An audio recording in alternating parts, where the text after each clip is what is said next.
एक बार एक छोटी सी बच्ची हाथ में मिट्टी की गुल्लक लेकर के भागती हुई एक दवाइयों की दुकान पर गई। वो काफी देर तक वहां पर खड़ी रही, लेकिन दुकानदार का ध्यान उसकी तरफ नहीं गया क्योंकि और भी बहुत सारे लोग खड़े हुए थे।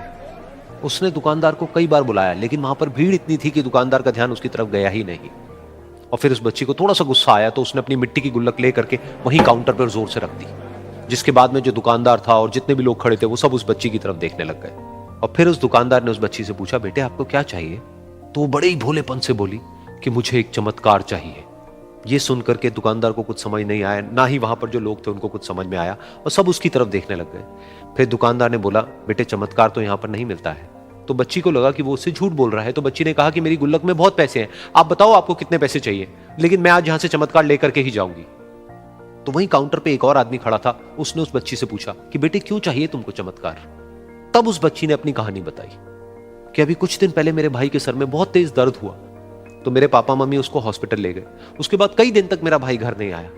तो मैंने कई बार अपने पापा से पूछा, लेकिन उन्होंने मुझे कुछ नहीं बताया। उन्होंने बार बार यही कहा कि वो आ जाएगा, वो कल आ जाएगा, वो कल आ जाएगा, लेकिन वो आ ही नहीं रहा था। तो मैंने देखा कि मम्मी रो रही है। अब पापा मम्मी को कह रहे थे कि उसकी दवाइयों के लिए और उसके इलाज के लिए जितने पैसे चाहिए उतने मेरे पास में नहीं है, अब उसको कोई चमत्कार ही बचा सकता है। तब मुझे लगा कि अगर मेरे पापा के पास में इतने पैसे नहीं भी हैं तो क्या हुआ, मेरे पास में तो है। तो मैंने जितने भी पैसे जोड़ रखे हैं वो सारे लेकर के मैं इस दवाई की दुकान पर आई। फिर उस आदमी ने उस बच्ची से पूछा, कितने पैसे हैं तुम्हारे पास में? ये सुनते ही उस बच्ची ने अपनी गुल्लक उठाई, जमीन पर फेंकी और तोड़ दी और पैसे गिनने लग गई।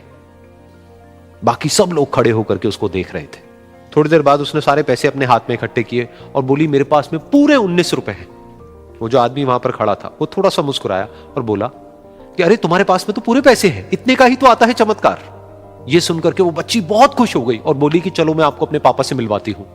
बाद में पता लगा कि वो आदमी कोई आम आदमी नहीं था, बल्कि एक बहुत बड़ा न्यूरोसर्जन था, और उसने सिर्फ 19 रुपए में उसके भाई की सर्जरी करी और कुछ ही दिन बाद वो ठीक होकर के घर वापस आ गया। फिर कुछ दिन बाद वो बच्ची, उसका भाई, उसके पापा, उसकी मम्मी चारों एक साथ बैठे हुए थे और बात कर रहे थे। तो उसकी मम्मी ने उसके पापा से पूछा कि अब तो बता दो ये चमत्कार आपने किया कैसे? तो उन्होंने अपनी बेटी की तरफ देखा और बोले, ये चमत्कार मैंने नहीं, इसने किया है।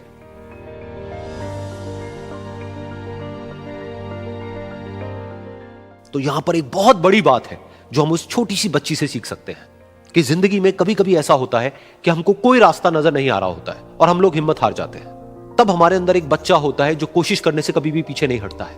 वो हार मानने को तैयार नहीं होता है क्योंकि उसको ना शब्द समझ नहीं आता है।